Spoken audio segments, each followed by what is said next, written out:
Hello po, God bless all po sa ating lahat. Huwag niyo pong kakalimutan mag-like, mag-comment, mag-share o pindutin ang notification bell, yung all po para lagi po kayong update sa mga ginagamot ni Apo Andy.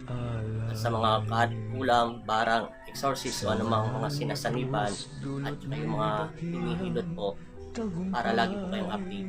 At God bless all po sa ating lahat, lalong-lalo na po sa inyong mga nanonood. God bless all po sa inyong pamilya. Pagpalain nawa kayo ng Panginoon Kristo.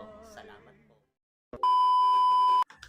Magandang hapon po sa inyo. Ito katatapos ko lang po maggamot. Hindi na po ako nag-update ng video ngayon kasi hinilot ko lang naman po at maawa naman ng Diyos at mabilis agad maibusan ang kanyang naramdaman sakit. May konti po pala akong sasabihin sa inyo kahapon at ipagpapatuloy ko na ito. Huwag niyo pong kakalimutan din pala yung i-follow po yung Andel Ortiz sa FB ko po. Maraming salamat po sa mga nanonood dyan. At ito rin po, may konti lang po ako. Ang sabi po rito na nag-comment sa akin, ang Diyos Ama sa langit at ang Panginoong Kristo ay iisa lamang. Totoo, iisa lang ang Panginoong Kristo. Siyang gumawa lahat. Sabi niya po rito, kung ako ay isang pari, hindi ako pari. Ulitin ko po, gusto ko lang po ulitin na ang binigyan lang ng authority ay ang kapangyarihan ng apostol ni Jesus at si Maria. Totoo po yun. Ang apostol ng Panginoon Kristo ay binigyan ng pahintulot ng ating Ama sa langit ng Panginoon Jesus na bigyan magpalayas ng mga sasamang espiritu ang mahal na ina. Pero lahat ay binigyan ng authority ng ating Ama. Bata man tayo, matanda, magpalayas ng masamang espiritu. Yun nga lang, hindi natin ito magamit dahil sa sobrang takot at ganib natin sa kapangyarihan, sa lapiman o etc. Mapanghusgat, mapag-judgmental tayo sa tao. Kaya hindi natin magamit ang kapangyarihan na nakatago sa puso natin upang magpalayas ng masamang espiritu. Katulad mo rin ako na isang lang tao na makasalan at marumi din. Lahat ng tao ay pwede magbago. Kahit ikaw. Kahit magaling ka sa salita ng Panginoon o magaling ka magbasa ng Bible, inaamin ko, umahanga ako sa iyo.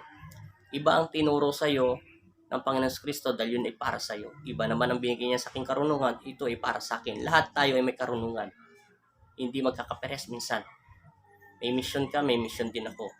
Na hindi ko naman to gusto na ipinagkaloob niya sa akin.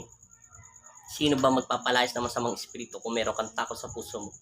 Sa akin ito, hindi mo na kailangan humingi pa ng basbas sa ating Ama na bigyan tayo ng authority na magpalayas ng masamang espiritu o pari ka man. Nandiyan na ang Panginoon Kristo sa puso natin. Sinabi nga sa akin pinagturo sa akin, lahat daw ng tao ay may kakayahan. Alisin lang daw yung inggit, galit o judgmental o anumang masamang inisip sa ating puso. May kapangyarihan daw tayong nagtatago na hindi matuklasan at hindi basta-basta mo mailalabas dahil kung may sukdulan naman ang galit ng iyong puso, kailangan mo magpatawad at humingi ng kapatawaran. Lahat naman tayo may kapangyarihan. Hindi na natin kailangan ng authority o anumang bagay. Kasi kahit ako, binigyan ng karunungan ng Panginoon Kristo na hindi ko naman to inaasam at pinapangarap.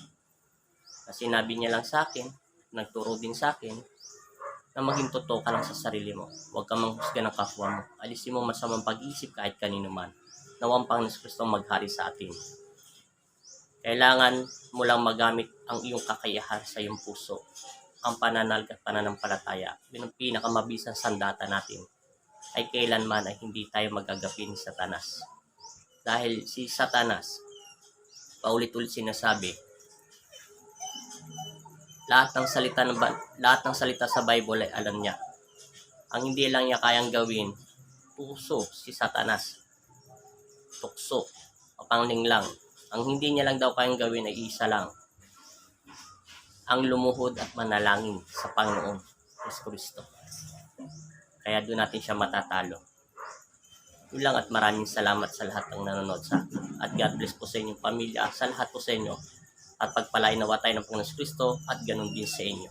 Salamat po at magandang hapon po. At huwag niyo po kalimutan mag-like, mag-subscribe at mag-notification bell para lagi po kayong update sa paggagamot sa spiritual at para paki-follow na rin po yung Andel Ortiz sa Facebook account ko. Maraming salamat po. Amen.